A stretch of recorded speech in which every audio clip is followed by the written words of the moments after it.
Hi, this is Bart again, and this is our study of the book of Ruth. This is chapter 4, and the next time we get together, we're going to do the big discussion, so I definitely need your email address. We're going to do that on Wednesday, November the 11th at 7 o'clock. I will email you on Tuesday, or Tracy Benner will email you the link. Probably be from me, but Tracy will help. So look for either one of us emailing you. And the link will include everything you need. Just follow that link and voila, we will look like the Brady Bunch, and we will spend time talking and about the big concepts of immigration, what that means to us, whose family, and what we've learned and how the scriptures motivated us, and how we can be better advocates for immigrants, how we can be better neighbors, how we can be more hospitable, and what's God calling us to do. All right. This last chapter is called Crossing Borders, Ruth, a Complicated End. So let me begin by reading the text. I'm going to read chapter 4. I'm going to start with verse 1, and I'm going to end with verse 16. So follow along. Meanwhile, Boaz went up to the town gate and sat down there, just as the guardian redeemer had mentioned came along. Boaz said, "Come over here, my friend, and sit down." So he went over and sat down. Boaz took 10 of the elders of the town and said, "Sit here." And they did so. Then he said to the guardian redeemer, "Naomi, who has come back from Moab, is selling the piece of land that belonged to her relative Elimelech. I thought I should bring the matter to your attention and suggested that you buy it, in the presence of these seated here and in the presence of the elders of my people. If you will redeem it, do so, but if you will not, tell me, so I will know, for no one has the right to do it except you, and I am next in line." "I will redeem it," he said. Then Boaz said, "On the day you buy it, the land from Naomi, you also require Ruth the Moabite, the dead man's widow, in order to maintain the name of the dead with this property." And this the guardian redeemer said, "Then I cannot redeem it, because I might not endanger my own estate. You redeem it yourself. I cannot do it." Now, in the earlier times in Israel, for the redemptor and the transfer of the property to become final, one party took off his sandal and gave it to the other. This was the method of legalizing transactions in Israel. So the guardian redeemer said to Boaz, "Buy it yourself," and he removed his sandal. Then Boaz announced to the elders and all the people, "Today you are the witness that I bought for Naomi all the property of Elimelech, Kilion, and Mahlon. And I have acquired Ruth the Moabite and Mahlon's widow as my wife, in order to maintain the name of the dead and his property, so that his name will not disappear from among his family or from his hometown. Today you are witnesses." Then the elder and the people at his gate said, "We are witnesses. May the Lord make this woman who is bifocal problem.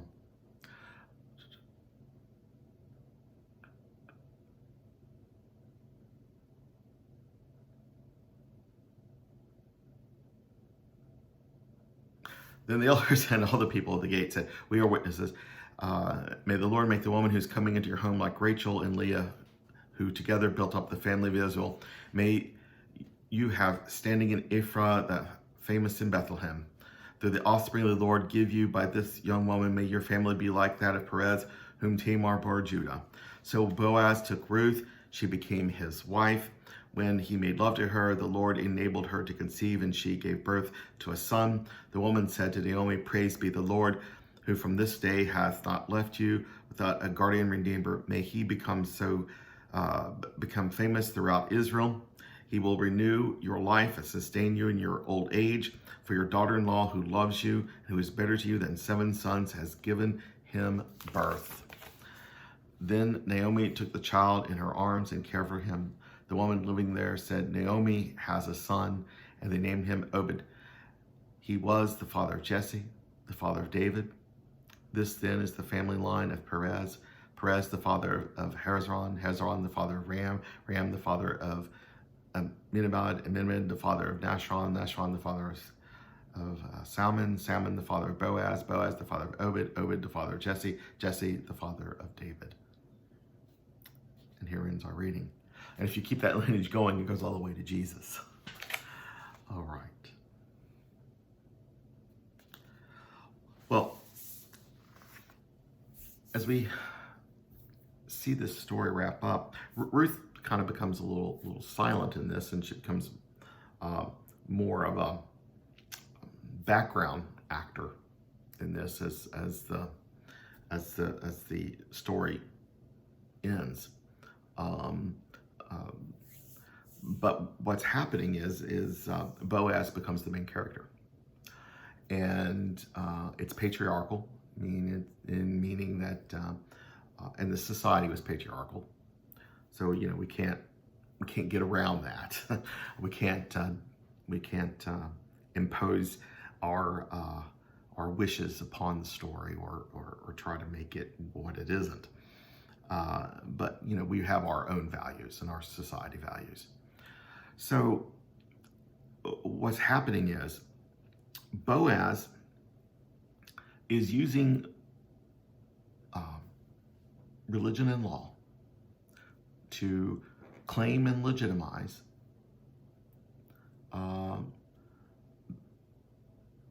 Ruth, giving her protection, and by doing so also claiming Naomi. And also, by doing that, claiming the lineage. And this is lineage of their husbands and of Naomi's family. And this is important because in the Hebrew custom, the idea of living on, the concept of an afterlife was not fully fleshed out. You lived on through your children. You lived on through memory. You lived on through being recognized. You lived on through having your family continue. So what Boaz was doing was he was continuing the family. Boaz, who had no claims, no children, was basically taking a family that was dead and bringing it back to life. And also having kids, creating life. So, and this family that he created was a family that was made up of a widow, two widows, a widow beyond childbearing age, a widow of childbearing age, someone he married, also a foreigner, and a migrant, and it was a blended family. It was a very complicated thing to do, and yet that's what he did. And so there's a word that is used that we miss in English. There's a word called gula that's Hebrew that occurs 14 times in this chapter, and it means redemption.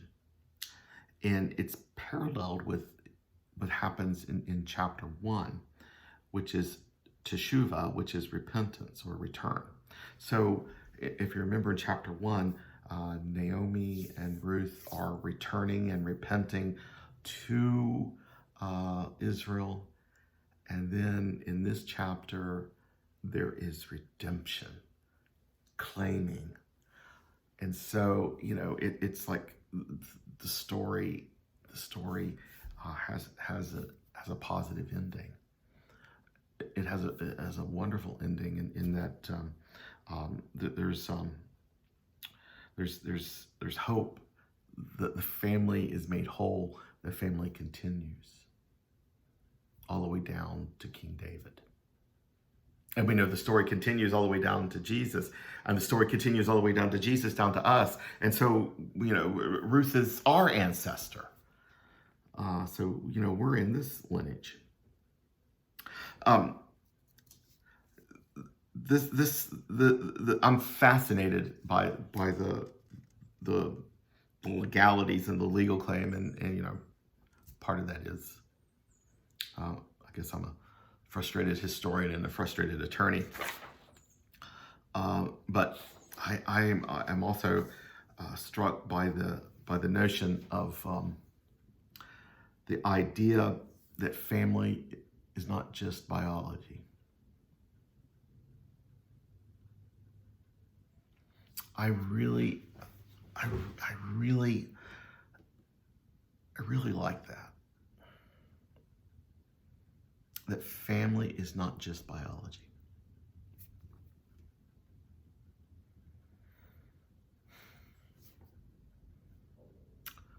Because the idea of the church, the idea of the people of God, the idea of the community of faith,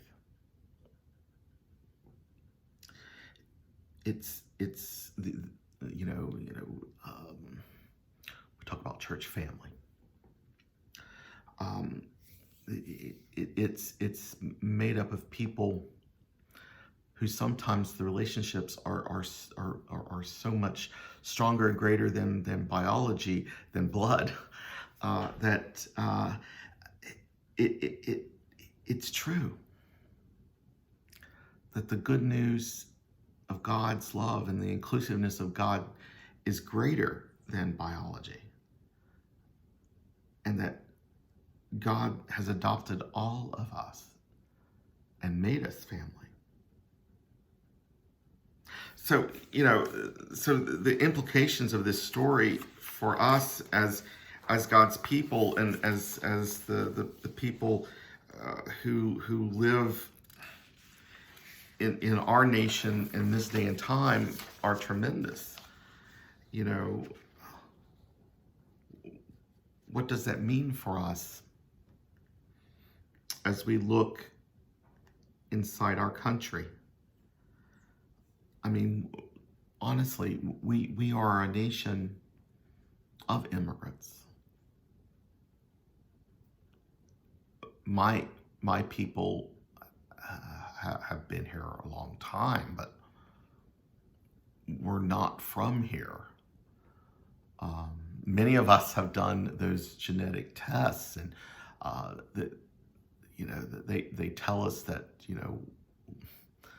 at least mine tell me I'm from a couple islands in the North Sea, just off the coast of Europe. I'm actually from a very narrow place. But whose family? That's the question. Whose family? How do we identify with family? Who's Ruth today? Who's Naomi? How can we foster relationships in the church to be like Ruth and Naomi? How can we share power?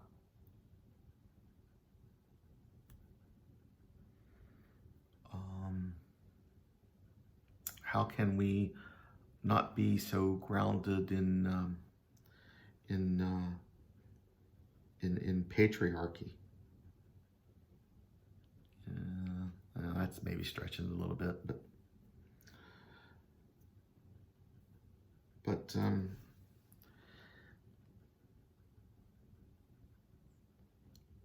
One of the questions from the study that the Irish wrote, and I'm gonna change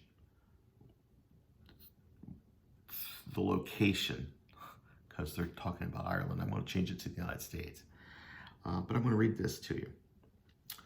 One possible way of reading the implications of this text is that in the pursuit of Hesed, remember Hesed, love that does not quit, loving kindness, of all sorts of unusual, even unorthodox family arrangements are possible. And not just temporary arrangements, but wholesale permanent adjustments. This is evident in the fact that the official genealogy of David includes this story.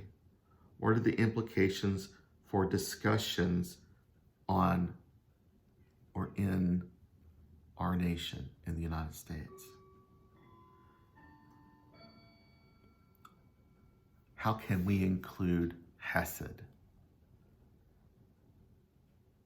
How can we include a loving kindness, a love that does not quit, in our discussions of how we can be more hospitable? Well, sisters and brothers, when we get together as the big group, I'm going to pull some questions from each of the chapters, and we will have some discussions on the story itself, and then we're going to have some big overarching discussions on the thrust and the theme of the whole book, the whole study, which was crossing borders through the lens of Ruth. So we're going to look at this whole idea of how can we be hospitable, how can we be more neighborly, and what are we being called to do in our context here in the Upper Ohio Valley. All right, this has been fun, and I've enjoyed this, and we will study in Advent a little later. I do miss seeing you all around a table, but be safe, love your neighbor, wear a mask, and as Mother Julian says, all shall be well, and all manner of thing shall be well. Go in peace. See ya on the 11th of November, 7 o'clock.